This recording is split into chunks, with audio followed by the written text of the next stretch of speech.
Well, hello everyone. My name is Pauline Haycock and I'm the celebrant here at Rayner's Funeral Home. And before we start, I'd like to just share a couple of announcements. And the first is, if you have a cell phone, would you please be so kind as to turn your ringer off for the duration of the service? That would be wonderful.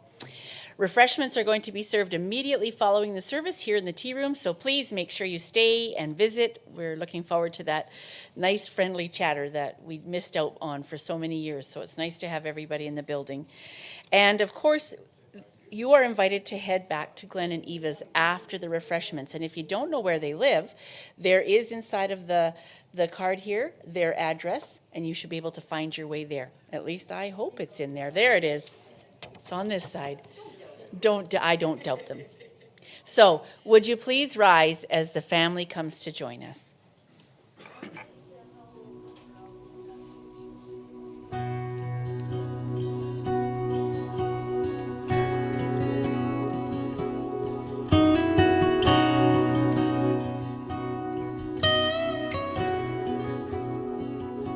I'd gladly walk across the desert with no shoes upon my feet, to share with you the last bite of bread I had to eat. I would swim out to save you in your sea of broken dreams. When all your hopes are sinking, let me show you what love means. Love can build a bridge between your heart and mine. Love can build a bridge. Don't you think it's time? Don't you think it's time?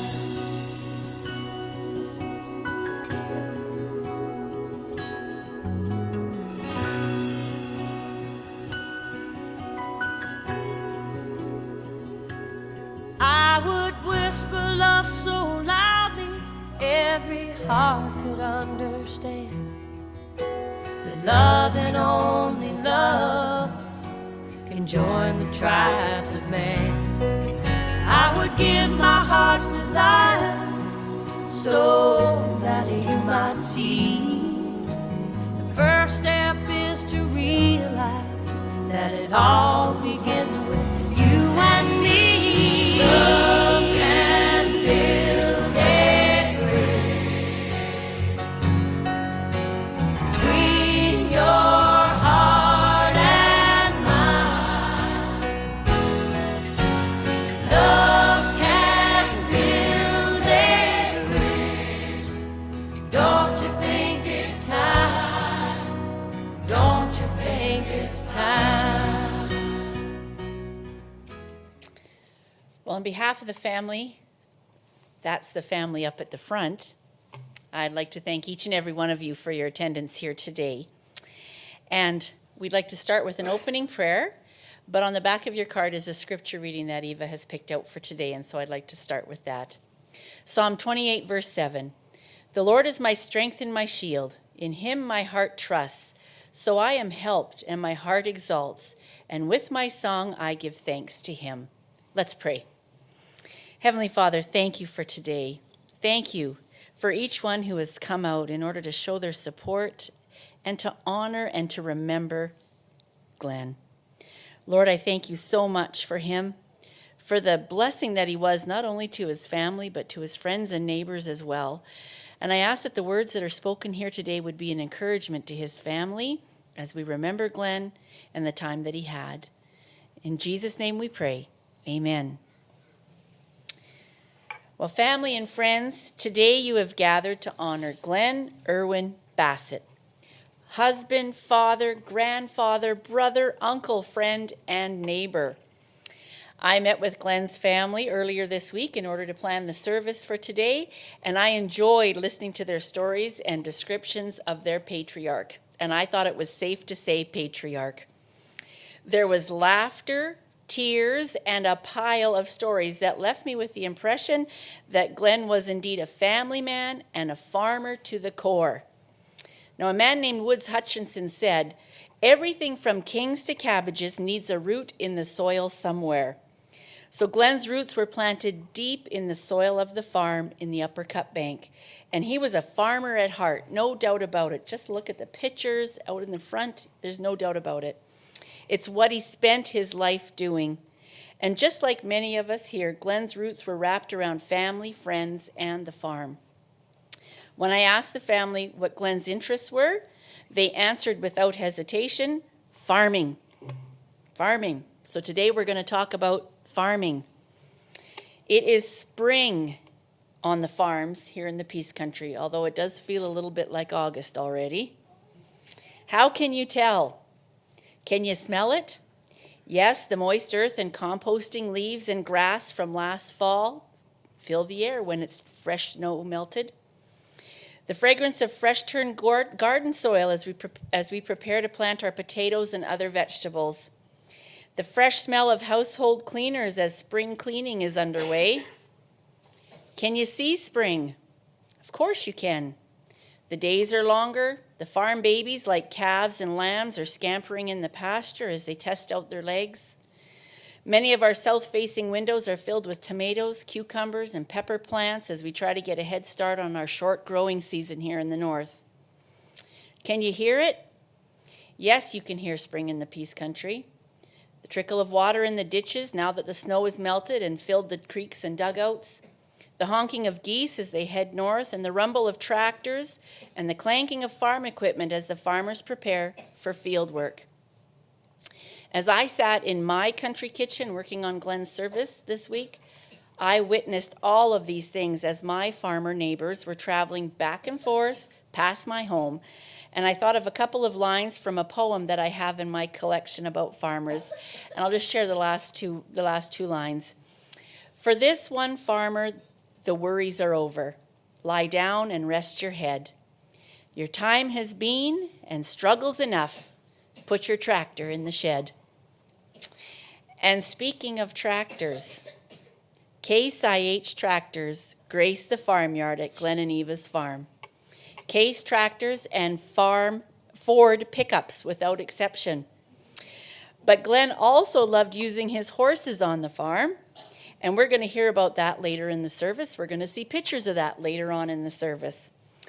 And I love to do a little history lesson for families when I have the opportunity to officiate for somebody who has had such a wonderful long life. And today we're going to talk about workhorses, just for a little minute. It was a landmark event in 1918 when the Canadian federal government contracted to buy 1,000 two-plow Ford tractors and sell them to farmers at cost, about $800 delivered. These light four-cylinder high-speed tractors signaled a new day for farm power, and as would be expected, horse breeding slumped. Back in the 1920s, Canada's population was about 8 million people, and it's estimated that there were approximately 3.5 million horses in the country at that time. The vast majority of those horses were used for drawing farming implements, but as more and more farmers were able to buy the tractors, the workhorse became unemployed and seen as surplus. In 1938, the year that Glen was born, there was just over 11 million people in Canada, and farmers and ranchers were becoming impatient with the thousands of unsaleable horses eating valuable grassland. And by October 1945, horsemen were in the meat business. That part broke my heart when I read that. With their gaze fixed upon post-war food needs in Europe, slaughtering and processing plants were established in Swift Current and Edmonton. And by 1952, officers could report almost 250,000 workhorses marketed and sent to Europe in tin cans. Pretty sad. The end of an era. Heavy horses almost disappeared from Canadian farms. Horse-drawn machinery was abandoned. Harnesses went to pieces, and familiar old terms like hamestrap, martingale, and whippletree were all but forgotten. But all was not lost. With the decline of the heavy or draft horse and the coming of an age when people had more leisure time, Canadians discovered new interests in light horses, and for that I'm very grateful. It's kind of a sad end to a wonderful era in our country, isn't it? I'm glad people like Glen didn't forget the importance of the farm workhorse, not at all, and I'm looking forward to hearing all about his time with them. So as we begin to reminisce and look back over the years that Glen had, I would like to share a quote with you and then ask you to keep it in mind as we progress through the service. A man named Peter Stropel is credited with saying this: "Legacy is not leaving something for people, it's leaving something in people." Each of you individually, you as his children, grandchildren, family, and friends, know deep in your heart what Glen's legacy is for you. What was that thing that he did that influenced you? It will be different for each one of you, but one thing that I do know, in his own quiet and steadfast way, Glen has touched your life, hasn't he? No doubt about it. So we're going to listen to a song, and then we're going to have Howard come.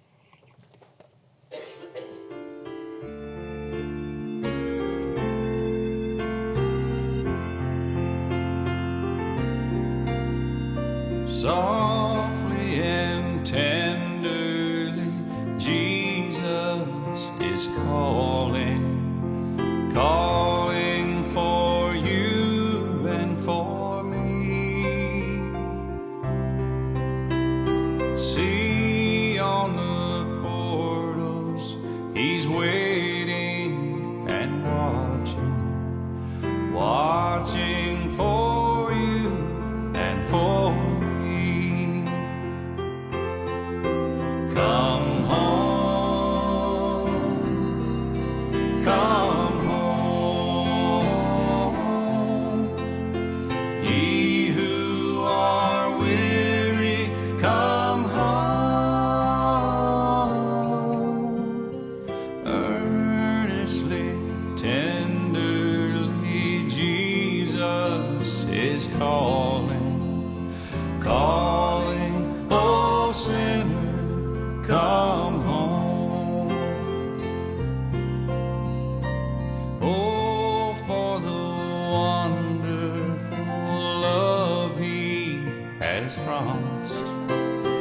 promised for you and for me. Though we have sinned, he has mercy and pardon. Pardon for you and for me. Come home, come home, ye who are weary, come home, earnestly, tenderly, Jesus is calling, calling, oh sinner, come home, come home, come home,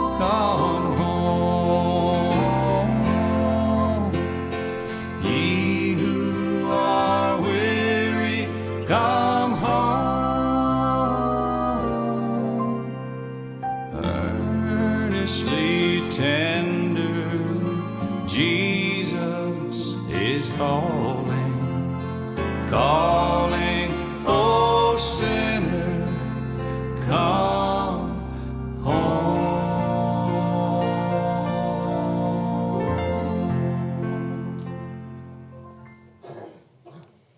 So I'm excited to hear Glen's story. I'm going to ask his nephew Howard to come and share the eulogy with us.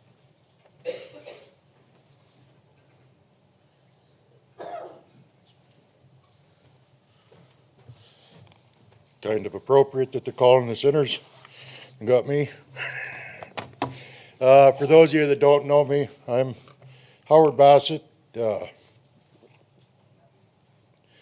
youngest son of Leonard, which is Glen's youngest brother. Gonna be a little hard to look around here because just bear with me, please. It's an honor to be here to talk to you about Glen, to share his story. And as I look around and I see the people here today, so many of you had a part in his life. And as we heard the story, so many of your names were mentioned and told and different things over the years. So if you didn't make the cut here on the list, please know you're not forgotten. Those stories were told over this last week as we went through things. So I had to condense 84 and some years of life down to a few pages of paper here. So please just bear with me. So we're here today to celebrate the life and honor the memory of Glen Irwin Bassett, born August 14th, 1938, passing peacefully April 29th, 2023. Firstborn son to Harvey and Hazel Fellers. His sister Glenda was the firstborn. Then came Glen, Teresa, Irene, Raymond, Leonard, and finally baby sister Cheryl. Glen was predeceased by his parents, his brothers Raymond and Leonard, and his sisters Glenda and Teresa. He is survived by Eva, his wife of nearly 63 years, and their 3 sons, son Frank and his wife Rhonda, and their sons Bobby, Brad, and Josh, son Jesse and his children Colin, Haley, and Theron, son Stephen, Michelle, his wife Michelle and their children Riley and Madison, his sisters Irene and Cheryl, and numerous nieces and nephews. So that's the easy part. Here it gets a little more difficult, but bear with me. So as stated earlier, Glen was the firstborn son of Harvey and Hazel Bassett, but was the second-born child and somewhat of a surprise. Apparently his parents didn't know that they were pregnant with twins.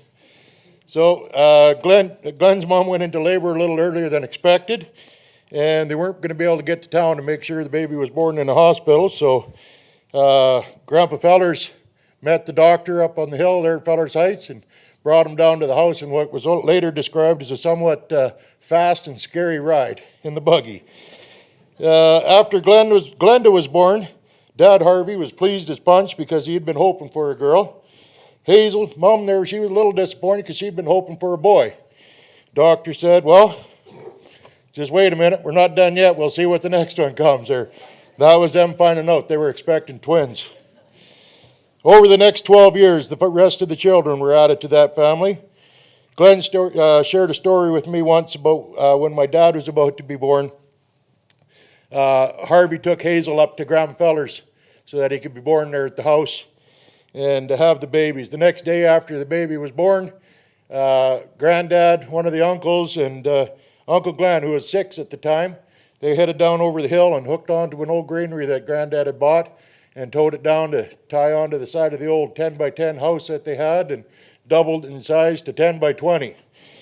Those rest of those kids were all born and raised in that house. And over the years, it was a good life for them. A couple years after Cheryl was born, Harvey built Hazel a much larger 3-bedroom house on top of the rise just north of the old cabin, which was then relegated to a chicken coop. Back in those days, everyone was expected to pull their weight. Young Glen was given the chore of collecting eggs. After numerous violent encounters with an angry rooster who was determined that Glen should not be allowed to steal them eggs, Glen decided to defend himself, swinging a stick that he had, and for all he was against that rooster, closed his eyes and just started to swing. I don't know how much trouble he got into that night or if he got into any, But I can tell you this, they ate rooster for supper that night. Well, sitting with the family gathering the stories this week, Jesse shared a story about his dad that his dad had once told him. So Glen, being 6 years older than my dad, he would have been probably 7 or 8 at the time. Dad was just a toddler. And nice day, they decided to go into the hayloft and have a little nap. Glen woke up first and walked out, leaving Dad laying there in the hayloft having a sleep. Come out to find his mom and the rest of the siblings frantically searching for Leonard. Didn't know where he was. Glen, being the dutiful big brother, he helped join in the search, completely forgetting that he'd left him in the loft. Sometime after they found him in there, he was located, and that's when Glen remembered, oh yeah, we'd had a nap. Another of Glen's chores was to cut firewood with his little brother Raymond. Glen decided to make that job easier by building a contraption that, put a handle on there, the axe, and a swing handle, and be able to drop that axe onto the wood and not do near as much work. Worked great too, right up to the point where they cut the tip of Raymond's finger off. So Mom Hazel had to wrap that finger up, throw a little medicine on her, and they managed to save that finger with just barely a scar, and a great story. Another of his responsibilities as the oldest boy was to get to the schoolhouse early. Make sure the fire was started, make sure it was warm for the teachers and for when the other kids got there. And as the siblings got older, Glen would bundle them up on the cutter, driving them to and from school and keeping them safe and warm. It was a hard but happy life on the family farm. And all the memories and the stories and shared today, well, they're seen through a pretty idyllic lens. We got a lot of smiles and stuff, but, they were hard times too, eh? And Glen, he was a good boy. He was responsible, but he was still a boy, and a Bassett boy to boot. Glen was prone to mischief occasionally, and occasionally needed an attitude adjustment. The details about why one of these adjustments were needed are now lost to memory, but Glen's mother decided to make that adjustment using a willow switch. Glen, deciding that discretion was the better part of valor, he took to running. Mom took to chasing. Down across the yard, over the bank, down to the creek. Looks back, Mom's still coming. Up the bank on the other side, stop for a rest, look back, Mom's still coming. This went on for a little bit, not sure how long, but finally Glen started to worry he might give Mom a heart attack, so he let Mom catch her. Still got his whooping, but in her exhausted state, probably not as bad as it should have been. So in those days, living was a full-time job, and much of that work was done either on the back of a horse or behind a team of them. In 1942, Glen's dad Harvey was working as a horse logger, clearing right-of-way for the Alaska Highway for the Army. And I will always remember this being the beginning of Glen's long love of horses and being around those horses. I will always remember that glint in his eyes as he talked about every horse that he ever owned, knew them by name, could tell you their colors, tell you their characteristics about them, and every story that he told was anchored by what horse he owned at that time. That's how we kept them in order, which horse he had, and that's how he'd tell that story. So those horses were, well, starting with the saddle horses, One-Eyed Bud. First one he used to ride to school. Ribbon, his favorite mare, that he broke when she was just a 6-year-old, or already a 6-year-old. Ribbon's foal, Flicka, who was the gentlest horse he'd ever broke, saddled her up, threw a leg over, and away they went. She never did buck once for him. Chief, Chico, Pal, King, just to name a few. There were so many. And then there was the many teams that he had. He loved those teams. Blaze and Barney, Red and Patty, Dick and Dan, Kit and Blaze, Thunder and Babe. There was the most amazing thing just to see all those horses and him always talk about them. Like his father before him, Glen became a proficient horse logger that provided income through those early years and continued into his own early family life when him and Eva got together. And so along with, he was supplying lumber for various uncles and cousins' mills. And along with the logging, he also got his scaling ticket so he could work on that side of things too. About a month before Glen's 18th birthday, tragedy struck the Bassett family.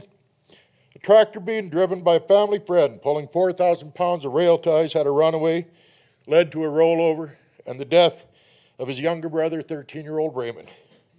This was a tragic event for the Bassett family, one they took a long time to recover from. And I'm looking back, we were talking about today, we can only surmise that that was probably a contributing factor to Hazel and Harvey separating back in those days. 1958, Hazel moved to Dawson Creek, and Harvey signed over the 3 deeded quarters of land to Glenda. All right, we're going to go to the next chapter here. This will be a little easier again, but Eva grew up just 20 miles up the road from the Bassetts, and she remembers seeing them pass the family farm as the Bassets went to and from the valley doing various things, community functions. Eva grew interested in learning their names. Glen and Glenda were pretty easy to remember, being that they were twins.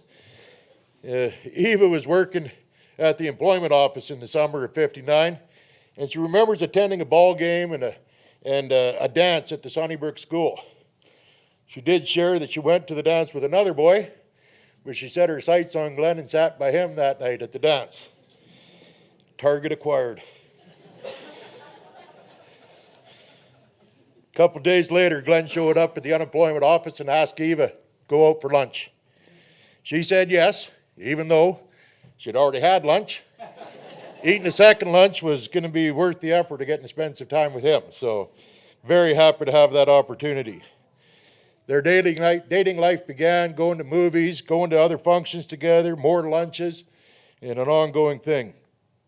Through the fall and winter of 1959, Glen was logging in Stewart Lake while Eva began teaching out at East Pine. And their bond together blossomed as Glen made that trip once a week to visit Eva. April 29th, 1960, Glen bought an engagement ring and Eva said yes. And a little touching side note, Uncle Glen there, when he passed away, 63 years to the day of the purchase of that ring. Beautiful tribute. Glen and Eva were married at the Anglican Church July 16, 1960. Bert and Verl hosted the small family dinner and then off to a dance at the Besborough Hall. Eva remembers asking friends to please don't buy us anything electrical. We're going to be living in the country. Glen and Eva's honeymoon began with spending the night in a little shack/granary down at Don and Doreen's, and then a horseback camping trip out onto the Half Moon Creek. That September, the young couple moved to the Groundbirch Teachers, where Eva was working. In December, Glen was hauling gravel at East Pine. Glen decided trucking wasn't for him, and he gave the truck back to the finance company, bought the Kircher Magasin quarter, and then began improvements on another quarter west of his dad's original homestead. December also found Eva expecting the first baby, and she was required to resign from teaching, as in those days, young teachers could not be pregnant or have young children at the school. It just was not the accepted thing. So, moved again. Glen went logging for Don Bassett and Don's dad Howard, and Glen and Eva moved into a trailer with Don, Vivian, and Randy. When the rest of the crew went out for breakup, Glen and Eva stayed on. Glen was hauling logs, sawing lumber. As luck would have it, lost the engine in the tractor they were using and ended up having the lumber seized for debts. All in all, not a very profitable venture. Baby Frank arrived in May 28, 1961. July found that little family with a team and wagon, stacking and hauling hay. Eva said she had Frank in a little basket with her there, and then on the nights out on the field, they'd build a hay house, just stack some bales up and crawl in there and go to sleep for the night. Spend a few nights out there.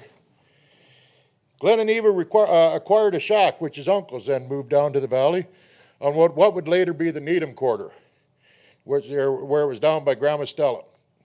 This move was so that they could go and stook and thrash grain for the uncles. They moved that shack again in the winter of 1961 out to the Half Moon for bushwork. The cold winter and uninsulated shack meant lots of nights where Glen would wrap baby Frank in a blanket while they sat by the fire until they were warm. Spring breakup came a little quicker than they thought. They stayed a little longer than they should have, and they weren't able to get that skid shack out of there again. Auntie Eva was talking about it here again yesterday. She was quite upset. She'd lost her house there. So she even left some of her wedding gifts in that house, not knowing she wasn't getting it back. So they moved from there, and they moved down to Harvey and Hazel's old house down on the farm that had been sitting empty. empty of everything but mice, that is. It was overrun with mice. Jesse decided to join the family July 1st, 1962, and all of Canada celebrated. They still do to this day. They have parades, fireworks across the country. On their way to the Pooscoopi Hospital to have the baby, Glen and Eva dropped Frank off at Eva's parents', ruining their plans to go to Rio Grande. That fall, Don Bassett and Lloyd Semple offered Eva a position teaching at Sunnybrook School. And again, like I said, despite the rules of young mothers being allowed to teach, Jessie was only 4 months old. They said, well, nobody really needs to know that, do they? Exceptions were made, and away she went.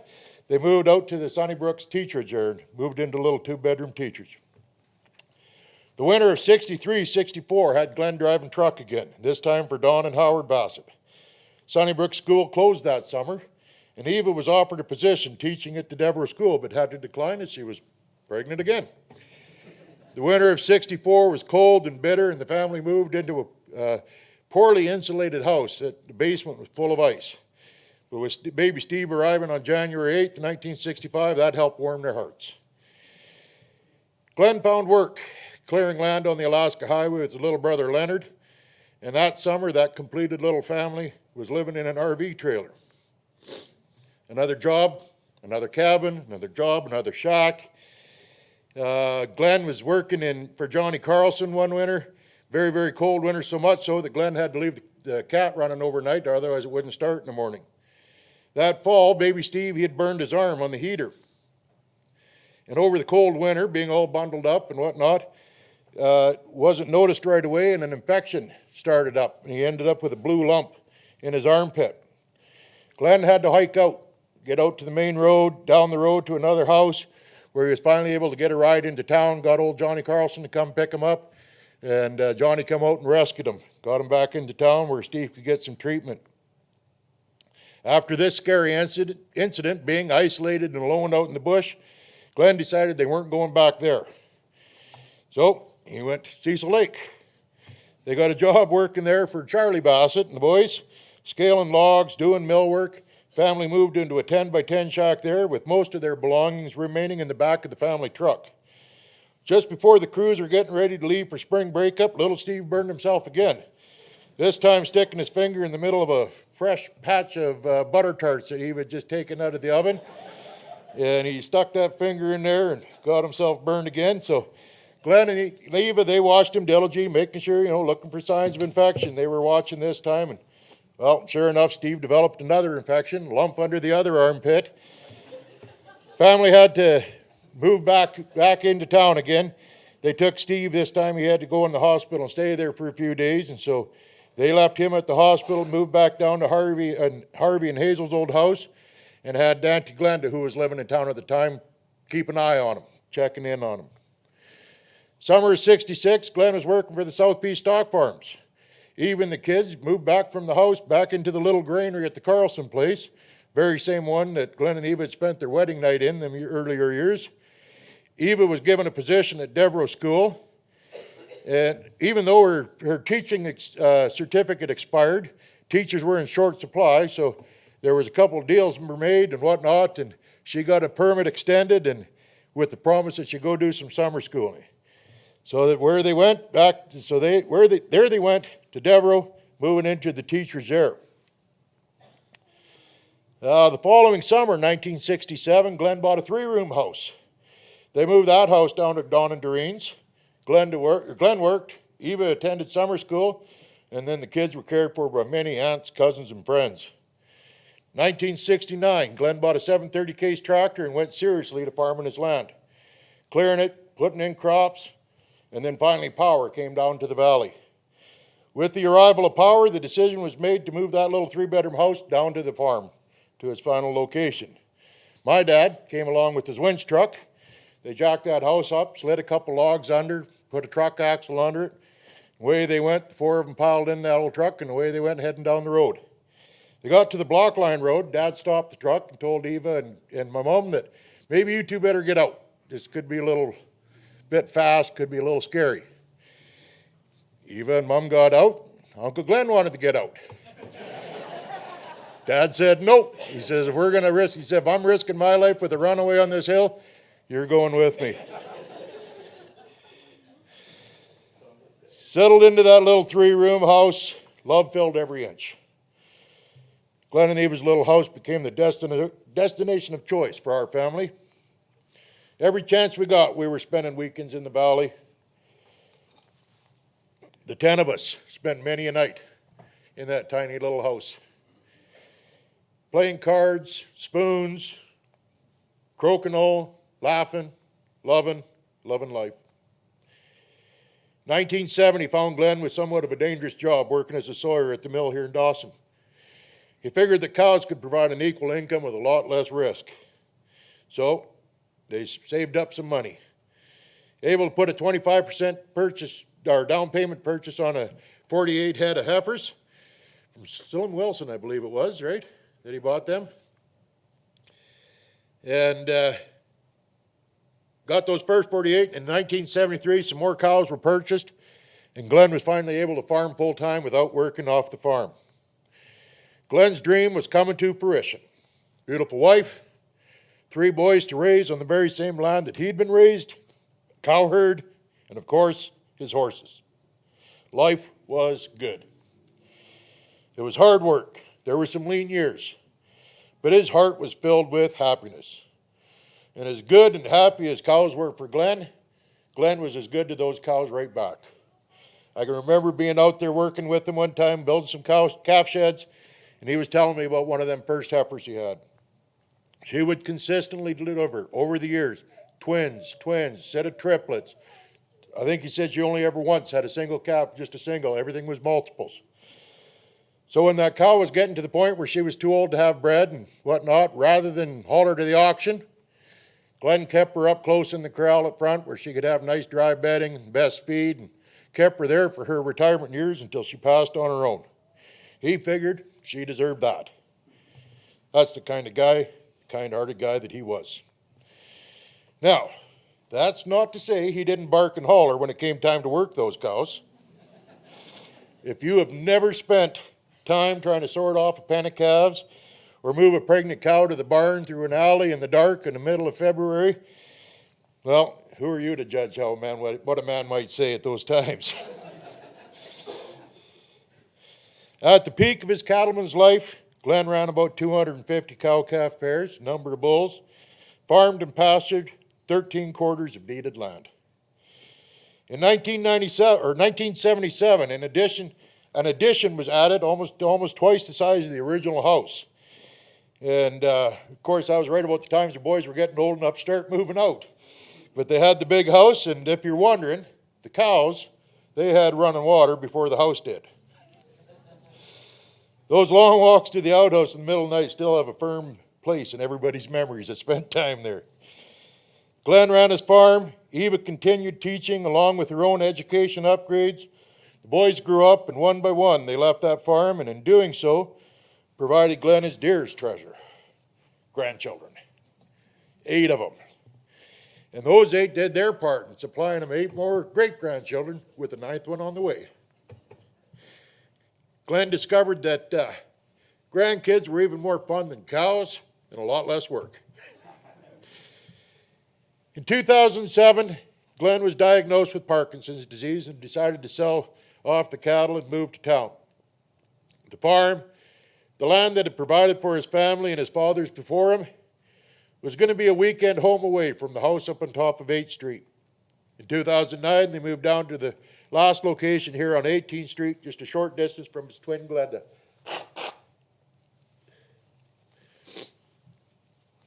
Over the years, bits and pieces of the farm had been sold off, and the time finally came to sell off that home quarter, the last piece he sold. Glen and Eva made the transition to town life, enjoying many activities, whether it was at the senior center, lawn bowling, whatever it might be, just to walk around the park. Glen also enjoyed lane bowling, and so as a little surprise for his 80th birthday, they arranged a surprise party for everybody to come meet him and go bowling with him on his 80th birthday, and that was a special time to be. 2018, that Parkinson's disease was taking its toll, though. Uncle Glen's great strength and abilities were slowly being taken from him. His stability, mobility began to decrease, as well as his ability to speak. But Glen's mind, still 100%. And the gleam in his eye, a grin, a quick frown, sharp jab with a finger. Glen made sure he was part of every conversation that went on there. Glen lived his life on his terms, and his death was going to be no different. A case of pneumonia put Glen in the hospital, where the doctors were to describe the treatment options to Glen and explain the low chances of recovery. It was Glen who made the decision to stop the treatments. Eva, Frank, Steve, and Michelle were all by his side. Jesse was making his best trip to get there, trying to get home. I arrived from Vancouver just in time and was able to spend just a few minutes with him before he passed, and was able to witness that, see his peaceful passing surrounded by family.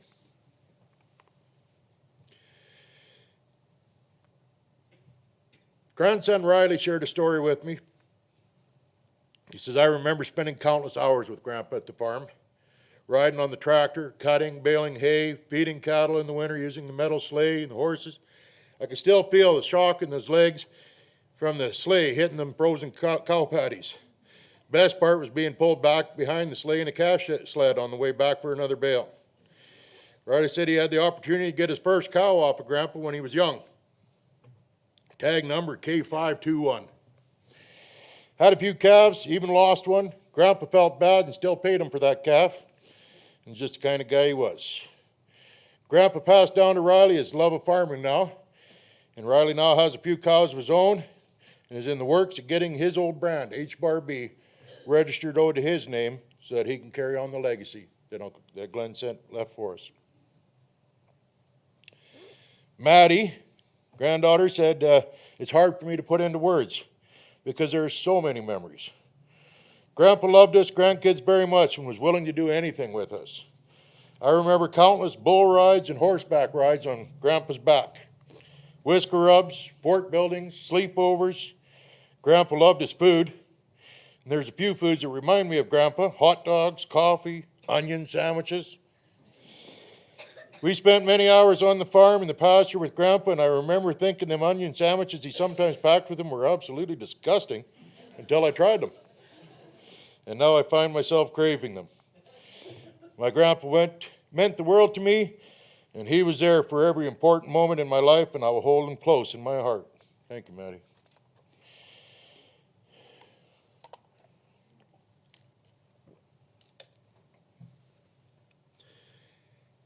Auntie Eva has repeatedly this past week said what a happy and fulfilling life they had together and how happy he was.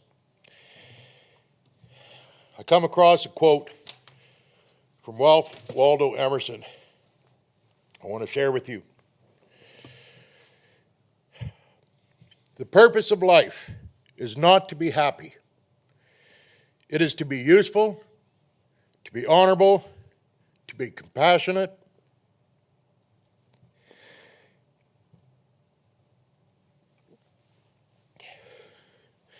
to have it make some difference that you have lived and lived well. Uncle Glen, in this you have succeeded beyond measure. To have done all of this and to be filled with happiness as well as fill those around you with the happiness, I really don't know what more a man can accomplish. Thank you to the family for giving me this opportunity. Thank you for everybody for your little patience with me, but thank you, Howard. Thank you, Uncle Glen.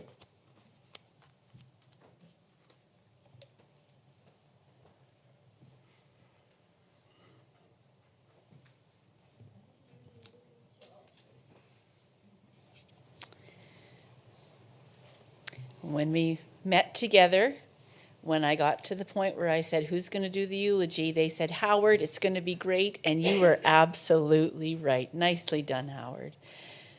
Thank you. So the family has something special that they would like to share with you today, and it's a video that they made. I didn't get the when they made it, but we're going to sit and we're going to watch Glen spending some time on the farm. So let's have that video.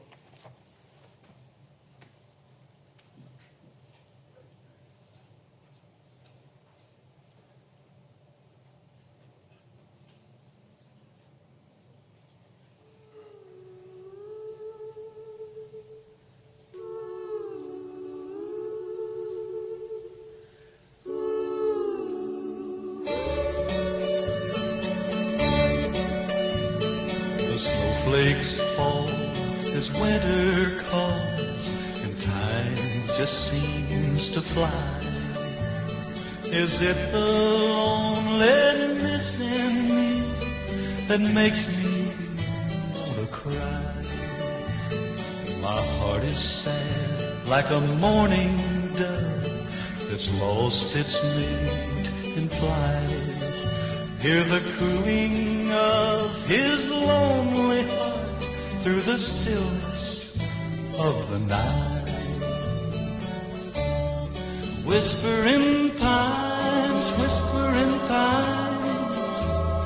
tell me, is it so? Whispering pines,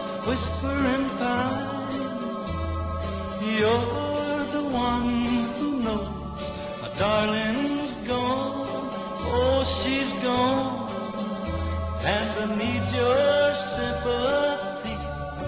Whispering pines, send my baby back to me.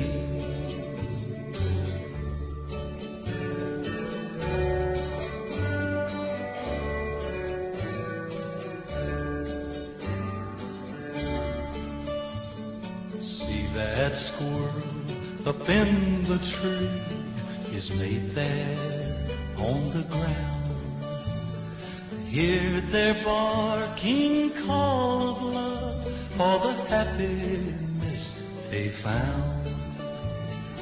Is my love still my love? Oh, this I gotta know. Send a message by the wind, because I love her so. Whispering pines, tell me, is it so? Whispering pines,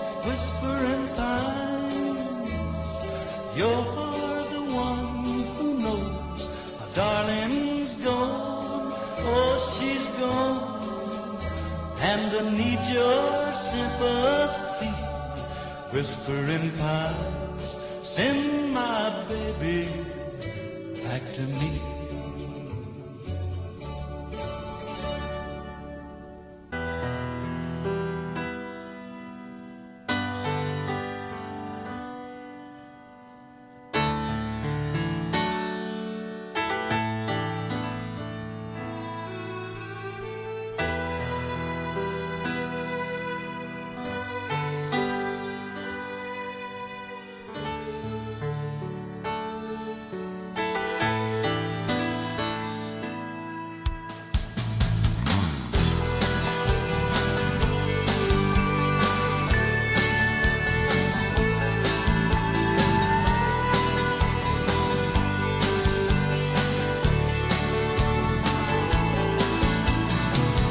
Ever since the days of old, men would search for wealth untold. They dig for silver and for gold, and leave the empty holes. And way down south in the Everglades, where the black water rolls and the sawgrass waves, the eagles fly and the otters play in the land of the Seminoles. Blow, blow, Seminole wind, blow like you're never gonna blow again. I'm calling to you like a long lost friend, but I know who you are. And blow, blow from the Okeechobee all the way up to Micanopy. Blow across the home of the Seminoles, the alligators.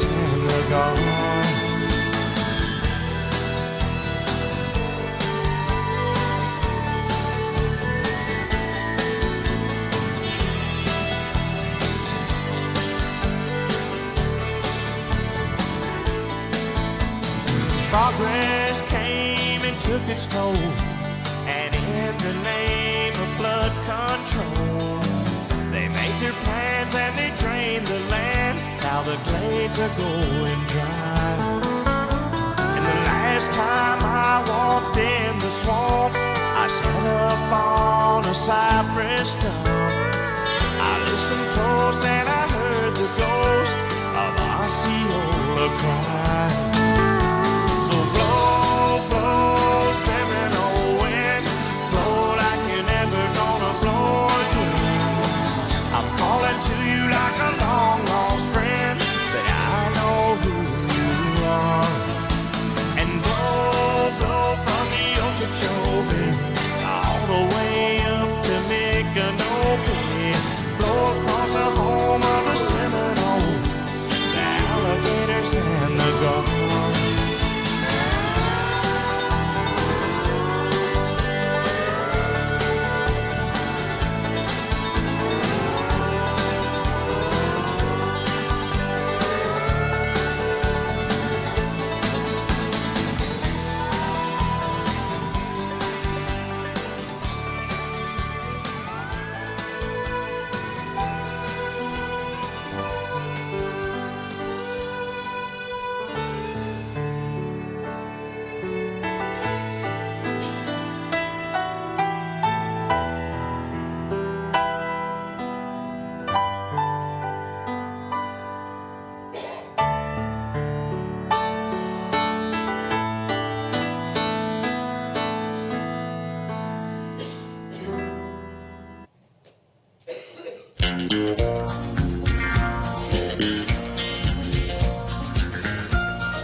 An old cowboy went riding out one dark and windy day.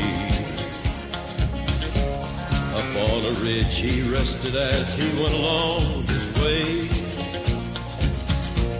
when all at once a mighty herd of red-eyed cows he saw plowing through the ragged skies and up a cloudy draw. Their brands were still on fire and their hooves were made of steel. Their horns were black and shiny and their hot breath he could feel.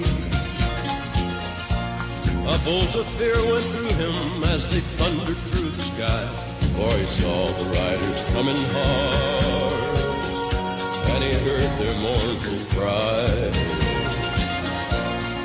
Yippee-i-oh,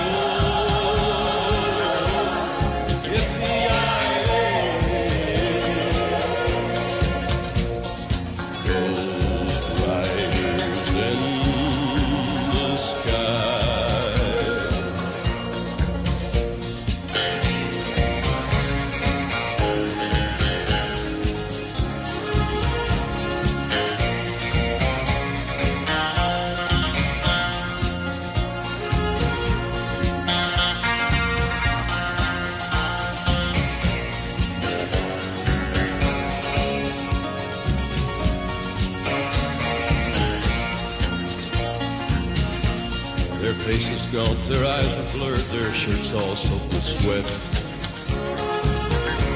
He's riding hard to catch that herd, but he ain't caught 'em yet. 'Cause they've got to ride forever on that range up in the sky, on horses snorting fire. As they ride on, hear their cry. As the rider floated on by him, he heard one call his name. If you want to save your soul from hell riding on our range, then cowboy, change your ways. They are with us, you will ride, trying to catch the devil's herd across these endless skies. Yippee-i-oh,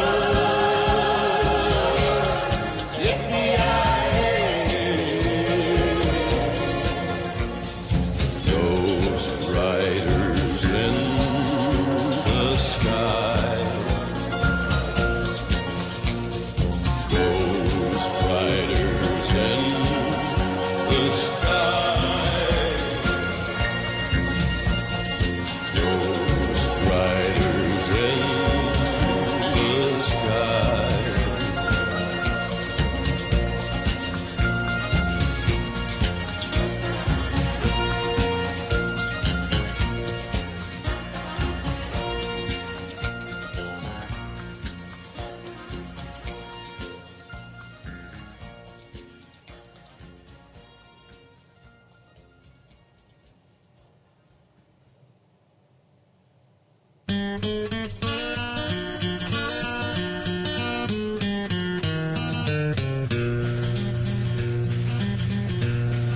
a little cabaret in a South Texas border town sat a boy and his guitar, and the people came from all around, and all the girls from there to Austin were slipping away from home and putting jewelry in pocket to take the trip to go and listen to the little dark-haired boy that played the Tennessee flat-top box, and he would play.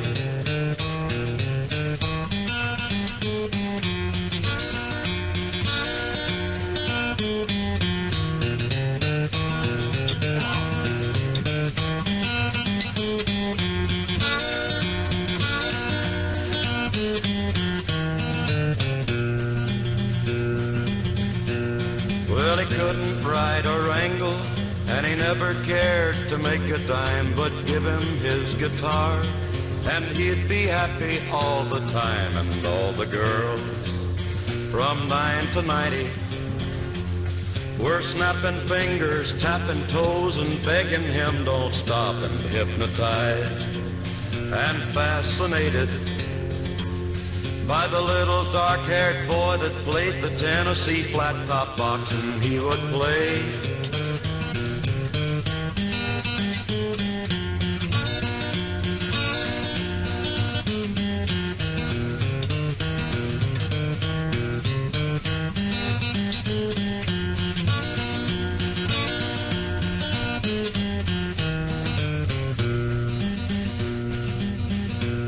Then one day he was gone, and no one ever saw him round. He vanished like the breeze, and they forgot him in the little town. But all the girls still dreamed about him and hung around the cabaret until the doors were locked. And then one day on the hit parade was a little dark-haired boy that played a Tennessee flat-top box, and he would play.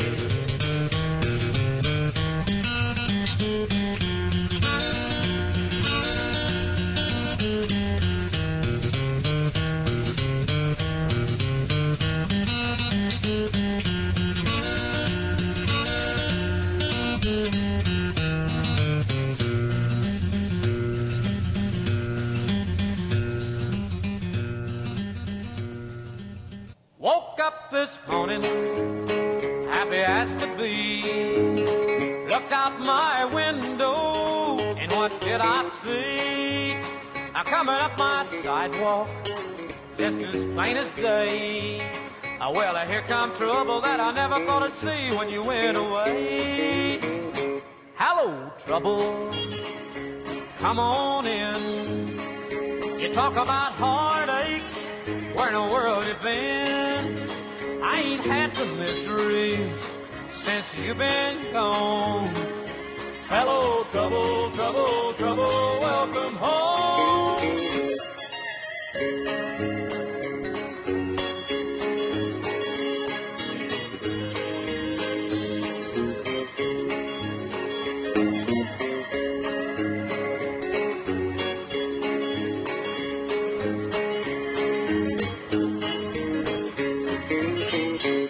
A pot of coffee, and you can rest your shoes. You can tell me them sweet lies, and I'll listen to you. For I'm just a little part of all the life you've lived. But I'd rather have a little bit of trouble than to never know the love you give. Hello, trouble, come on in. You talk about heartaches, where in the world you been? I ain't had the misery since you've been gone. Hello, trouble, trouble, trouble, welcome home.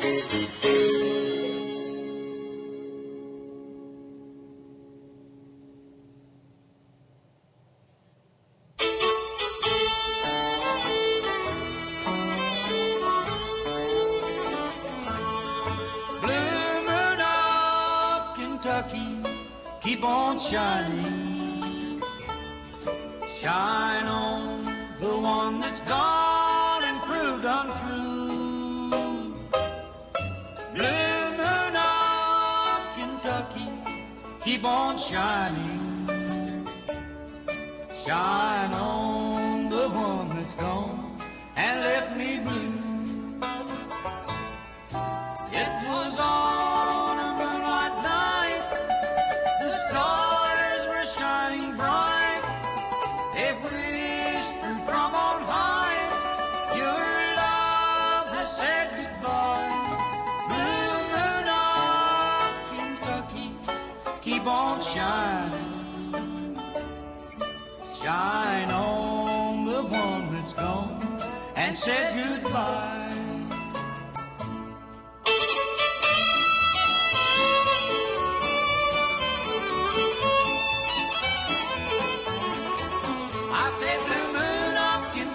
Keep on shining. Shine on the one that's gone and proved untrue. I said, blue moon of Kentucky, keep on shining. Shine on the one that's gone and left me blue. Well, it was on a moonlight night, the stars shining bright. They whispered on high, your love said goodbye. I said, blue moon of Kentucky, keep shining. Shine on the one that's gone and said goodbye.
I've worn blisters on my heel,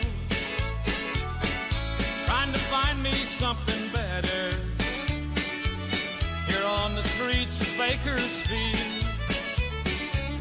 Hey, you don't know me, but you don't like me. Say you care less how I feel, but how many of you that sit and judge me ever walk the streets of Bakersfield?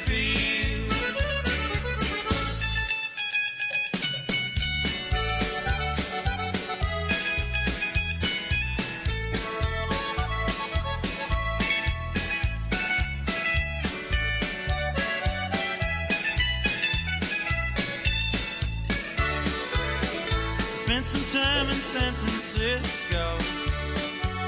I spent a night there in the can.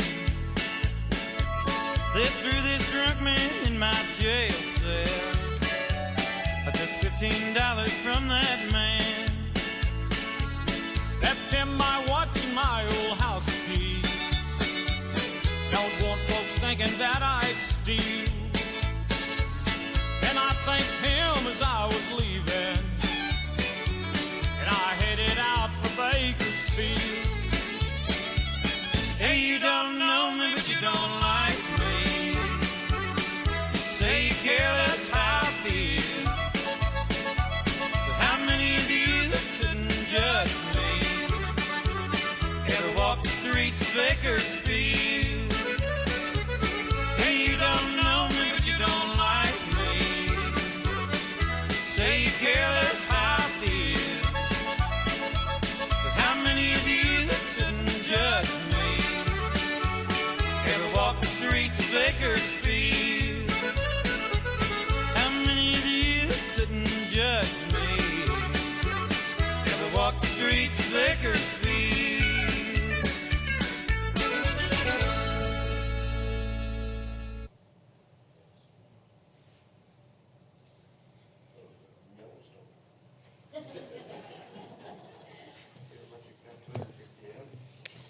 Well, if you never had the privilege of feeding cows with Glen, you have now. Apparently, he really enjoyed that. He loved to show it to anybody who came by, and he accidentally recorded over it one time, and they had to get him another one. They were grateful they still had the footage, so they thought it was really important that they shared that with you today. I like this little poem, this little short verse. It says, "I walked a mile with pleasure. She chattered all the way, but I was none the wiser for all she had to say. I walked a mile with sorrow, and not a word said she, but oh, the things I learned from her when sorrow walked with me." I believe that it is a privilege to walk that last mile with someone that you care about. And during that walk, even though it is difficult, there are life lessons to be learned, lessons that put boards on your character house, as they say. You learn things like endurance, grace, faithfulness, selflessness, courage, and how precious life really and truly is. Family, as you experience weariness and grief in the coming days, I hope that you can remember that Glen's life was more than these last years of struggling with Parkinson's. As we've just seen, Glen had many joyful and beautiful days in his lifetime. And those special times were spent with you, his family, and his friends. And there's no doubt in my mind that Glen has left you with many memories. And I hope that as you watch the slideshow, and then as you visit afterwards, you will be reminded of them and be encouraged. So let's watch that family history.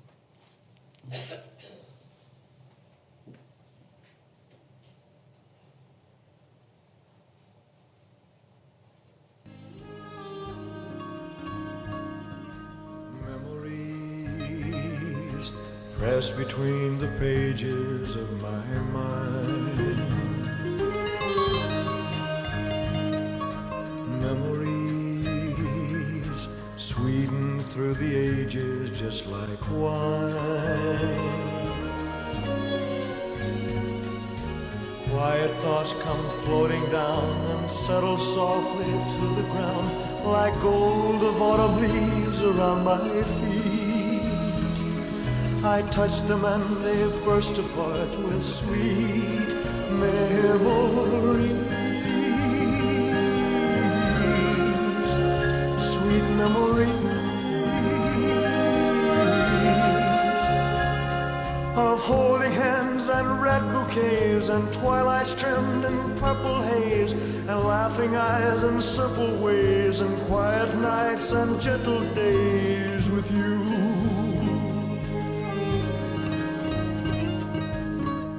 Memories press between the pages of my mind. Memories sweeten through the ages just like wine. Memories, memories of holding hands and red bouquets and twilights trimmed in purple haze and laughing eyes and simple ways and quiet nights and gentle days with you.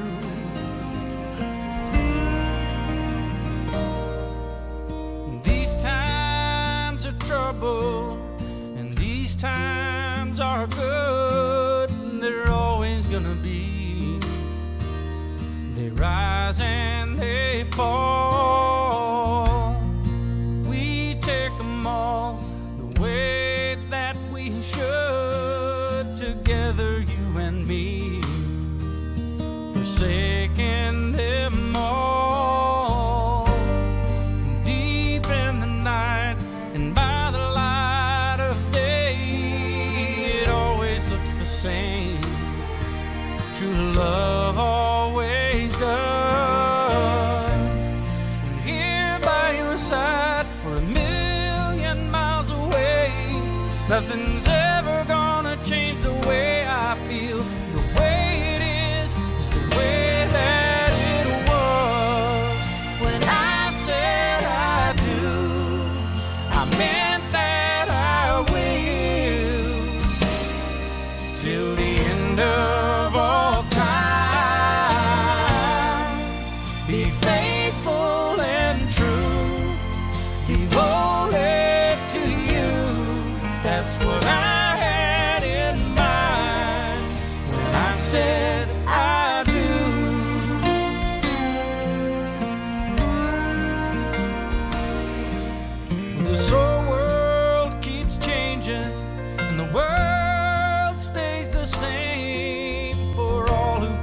before, and it goes hand in hand. Only you and I can undo all that we became. That makes us so much more, than a woman and a man. And after everything that comes and goes around has only passed us by, here alone in our dreams. I know there's a lonely heart in every lost and found, but forever you and I will be the ones who found out what forever means. When I said I do, I meant that I will, till the end of all time. Be faithful and true, devoted to you. That's what I had in mind when I said I do. Truer than true, you know that I'll always be there for you. That's what I had in mind. That's what I had in mind. When I said I do.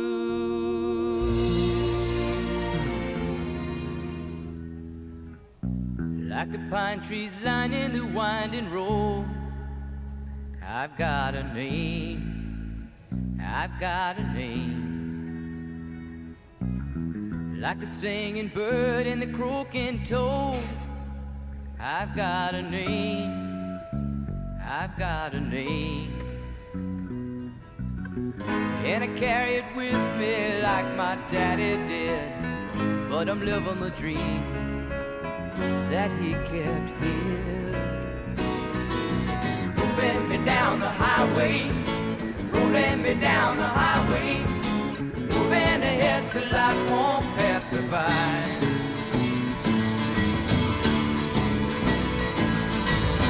Like a north wind whistling down the sky, I've got a song, I've got a song. Like the whippoorwill and the babies cry, I've got a song, I've got a song. And I carry it with me and I sing it loud. If it gets me nowhere, I go there proud. Moving me down the highway, rolling me down the highway, moving ahead so life won't pass me by.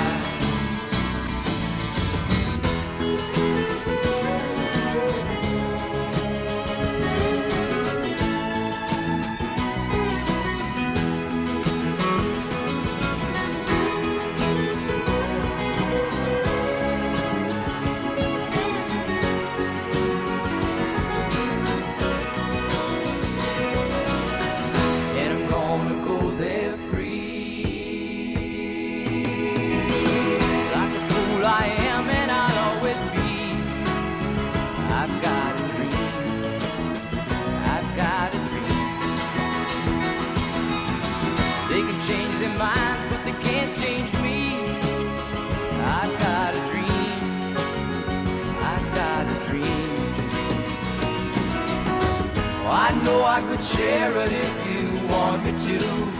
If you're going my way, I'll go with you.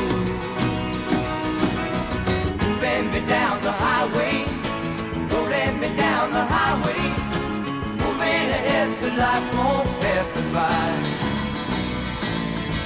Moving me down the highway, rolling me down the highway, moving ahead so life won't pass me by. I get where I'm going on the far side of the sky. The first thing that I'm gonna do is spread my wings and fly. I'm gonna land beside a lion and run my fingers through his mane. Or I might find out what it's like to ride a drop of rain. Yeah, when I get where I'm going, there'll be only happy tears. I will shed the sins and struggles I have carried all these years, and I'll leave my heart wide open. I will love and have no fear. Yeah, when I get where I'm going, don't cry for me down here. I'm gonna walk with my granddaddy, and he'll match me step for step. And I'll tell him how I've missed him every minute since he left. And then I'll hug his neck. Yeah, when I get where I'm going, there'll be only happy tears. I will shed the sins and struggles I have carried all these years, and I'll leave my heart wide open. I will love and have no fear. Yeah, when I get where I'm going, don't cry for me down here. So much pain and so much darkness in this world we stumble through. All these questions I can't answer, and so much work to do. But when I get where I'm going, Looking back on the memory of the dance we shared beneath the stars above, and for a moment all the world was right. How could I have known that you'd ever say goodbye? And now I'm glad I didn't know the way it all would end, the way it all would go. Our lives are better left to chance. I could have missed the pain, but I'd have had to miss the dance.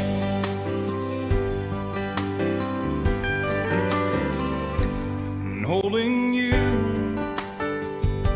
I held everything, and for a moment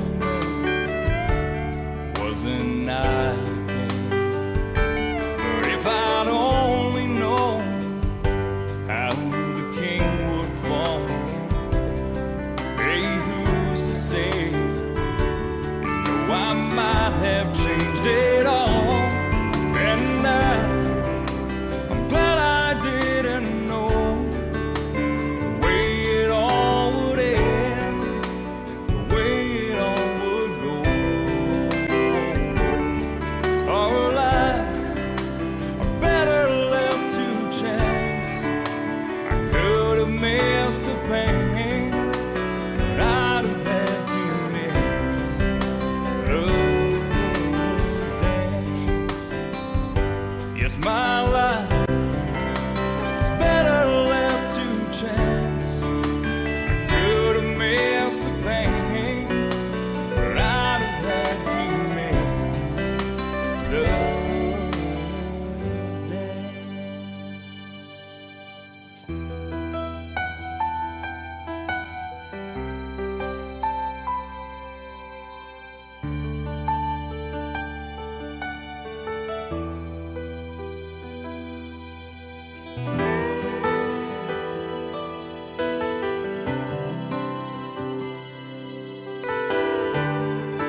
Well, I'd like to end our service with a summation of what Glen's family told me about him. And they told me a lot, but they managed to narrow it down to these few things. And one of the first things that stuck out in my mind and that I remembered was something Michelle said. She said, "I can't think of one bad thing about him." And I thought that was a really great tribute. But then they all agreed. Glen Bassett was honorable, a family man, and he spent his life doing what he loved the most with the one that he loved the most. I wish more families had such beautiful things to say about their loved ones. And so we will end with the Farmer's Creed, because that is exactly what I believe and the family believes that he stood on. I believe a man's greatest possession is his dignity, and no calling bestows this more abundantly than farming. I believe hard work and honest sweat are the building blocks of a person's character. I believe that farming, despite hardships and disappointments, is the most honest and honorable way a man can spend his days on this earth. I believe farming nurtures the close family ties that make life rich in many ways that money cannot buy. I believe my children are learning values that will last a lifetime and can be learned in no other way. I believe farming provides education for life that no other occupation teaches so much about birth, growth, and maturity in such a variety of ways. I believe many of the best things in life are indeed free.